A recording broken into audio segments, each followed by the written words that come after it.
one and only perfect preserved book in the world is identified as Quran. It's been so perfectly preserved, dot by dot, letter by letter, sound by sound, word by word. It's exactly the same wherever you go to. It's been so perfectly preserved, over 563 verses are missing. It's been so perfectly preserved, some verses are eaten by sheep. It's been so perfectly preserved, as individuals died, they took the Quran with them. It's been so perfectly preserved, there is more than 30 Arabic Qurans, different Arabic Qurans. It's been so perfectly preserved, it was causing disturbation at the time of Muhammad by his companions. Individuals were fighting about this perfect preservation of the Quran. But of course, it is perfectly preserved with many loose ends. There is a story I've been asking last couple of years to Muslims. Why Muhammad, as he tells people what Allah is revealing to him, gives the same revelation to the people from the same tribe differently, which cause disturbation between them, which cause people to nearly fight with one another. And this question is going to be asked a professor. But before that, please come with me to Sahih Bukhari, hadith number 514. And we first read this story together. Hadith has been narrated by man called Umar. This is not any Umar who turns out of pink or blue. This is Umar, second caliph of Islamic world and the father-in-law of Muhammad. There is a fight is going on between about Surah 25. Narrated Umar bin Khattab. I heard Hisham bin Hakim reciting Surah Furqan during the lifetime of Allah's apostle, and I listened to his recitation, and I noticed that he recited in several different ways which Allah's messenger had not taught me. I was about to jump over him during his prayer, but I controlled my temper. When he had completed his prayer, I put his upper garment around his neck and seized him by it and said, "Who taught you this surah which I heard you are reciting?" He replied, "Allah's messenger taught it to me." I said, "You told a lie, for Allah's messenger has taught it to me in a different way from yours." So I dragged him to Allah's messenger and said, "I heard this person is reciting Surah Furqan in a way which you have not taught me." On that, Allah's apostle said, "Release him, Umar. Recite, O Hisham." Then he recited in the same way I heard him reciting. Then Allah's messenger said, "It was revealed in this way," and edited, "Recite, O Umar." I recited as he had taught me. Allah's messenger then said, "It was revealed in this way." This Quran has been revealed to be recited in 7 different ways. So recite it whichever is easier for you. Hisham bin Hakim and Umar bin Khattab is from the same tribe. Muhammad is teaching them the Quran, people who are in the same tribe, in different ways. By that stage, no one is knowing that the Quran is being revealing in different ways until Umar want to grab him, jump over him during his prayer, but Umar is so kind. He waits until the prayer is finishing. And both of them goes to Muhammad, and Muhammad says, "Recite it whichever easier for you," after he okays those different ways of Surah 25. Those people are from the same tribe. They are speaking the same dialect. And both of them are learning from the same person. Muhammad is saying, recite it whichever easier for you. I've been asking the question last couple of years. Why people in the same tribe are reciting the same surah differently while they are speaking the same dialect? I am asking the question, actually, how can that make it easier? And all I heard is blah, blah, blah, blah, blah. My questions were actually never been properly answered. But a couple of years ago, the individual who I did ask the question was brave enough to ask the question to a professor who has been doing amazing works on the Quranic manuscripts, Professor Yasin Duta.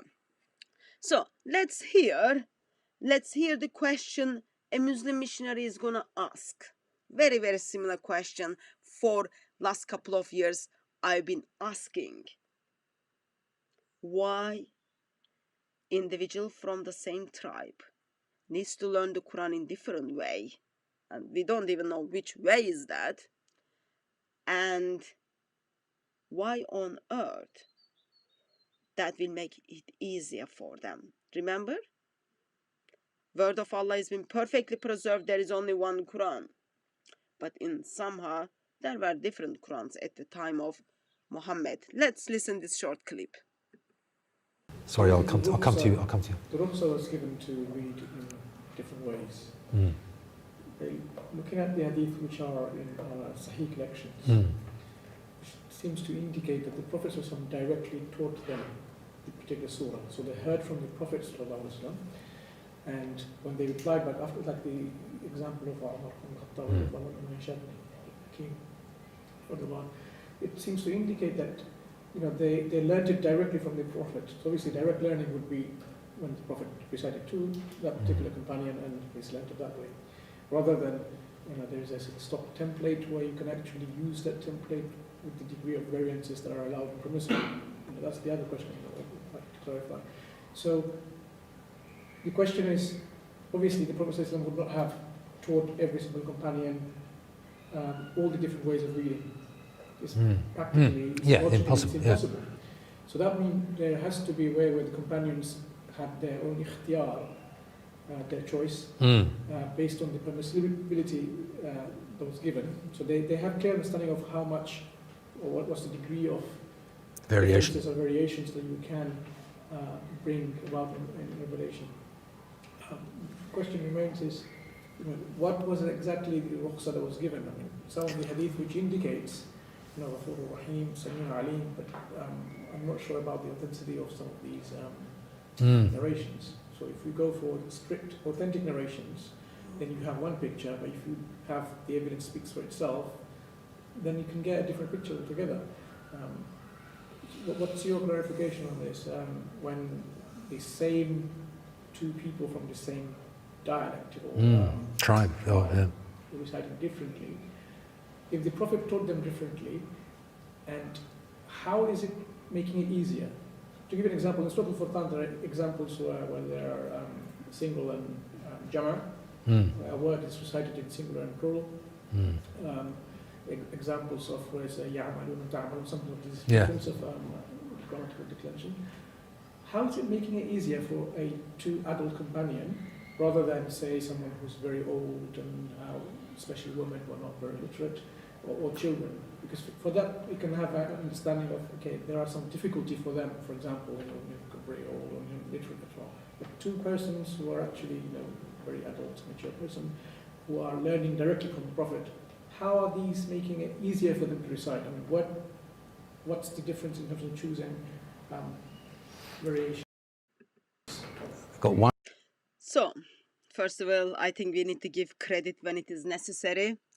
Thank you so much. Thank you so much for finally being brave enough and asking the questions I've been asking Muslim missionaries. Muslim missionaries asking Yasin Dutton for now. So that is good. Well done. Now you know the answers you have given to us, which you intentionally lied, wasn't even justifying you, since there is only one perfect preserved Quran and perfectly preserved. So why on earth? Different versions of Surah 25, which is giving to the people who speak the same dialect, they are from the same tribe, would identify it as, oh, recite it whichever easier for you. How can that make it easier? Of course, there are lots of other issues with this hadith, but I'm not going to focus on that. So let's get to hear the response is going to come from the professor.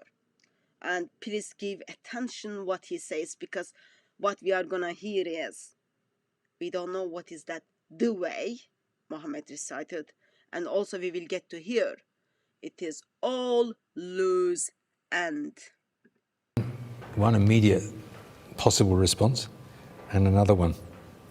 The immediate possible response is that you're trying to remember something, and was it they or he? Can't remember.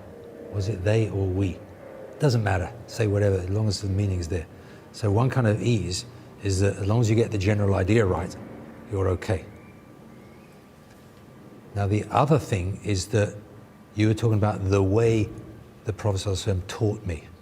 Do we know the way the Prophet ﷺ actually, well, again, there's riwayat that do give us an indication, like he taught us this he taught us this dua, like he would teach us a surah of the Quran, for example. So we understand that there were words that were taught in a certain form, like 1, 2, 3, 4, 5, and it always has to be 1, 2, 3, 4, 5. But I wonder whether it was a 1-ish, followed by a 2-ish, followed by a 3-ish, followed by a 4-ish, followed by a 5-ish, because we don't actually know. As long as you've got 1, 2, 3, 4, 5 in that kind of order, again, it's back to the idea of what was it when we say the way the Prophet ﷺ recited. What do we actually mean? Because we're thinking in terms, we're expecting, and people have expected for, literally 1400 years or whatever it is, they've been expecting a very limited understanding of the way the Prophet ﷺ recited it, which is why there's a problem in the first place. Because that Sayyidina Umar says, look, and that's the wording, isn't it? So that hadith is such a critical thing, because to understand that is to basically understand everything. Because he was told, yes, that was the way it was revealed. Now what does that mean? Was revealed with exactly that sort of, Perish Zabr and all this kind of thing, or does it mean that, yes, that was the meaning, that was the dhikr, because the dhikr is something that reminds you. Again, it's not I suppose the dhikr, you could say it's, hey, do that, remind yourself of that. I mean, there are lots of loose ends, you see. Just a quick note, I'm sure it is not my place to remind the professors or Muslim missionaries, but riwayats are never been seen by Muhammad. Muhammad was long dead before the riwayats stepped into the Muslim world. Did you catch it? As long as meaning is there, as long as you've got the general idea. Did you get it? What is that way? We don't know. And we don't know. It is all loose end. So, it is all loose end. Quran has been apparently, according to Muslim sources, revealed to Muhammad in different ways, but it is all loose ends. It is all the general idea. You get the general idea correct. Why? How can it make it easy? People who speak the same language, they are from the same tribe, they speak the same dialect, gets the different version of the Quran to make it easier for them. It's all loose end. Yet. Quran has been perfectly preserved. There is only one Quran alongside of over 30 different Arabic Qurans. Quran has been so perfectly preserved, it ends up having loose end and getting the general idea. But I cannot share that info with you. All you need to know is dot by dot, letter by letter, sound by sound, word by word. Quran has been perfectly preserved, and there is only one perfect Quran every individual recites today, because that is the story we want to tell everyone, so that no one leaves the Islam and no one opens their eyes to the lies not only Muhammad told individuals, but 21st century Muslims are lying their community. Please, please, please, please, just follow the lies and follow the lies and stay in Islam, because still there is only one perfect Quran alongside of many Qurans with the different versions of it, and it ends up having it's all loose ends. We've just got the general idea correct.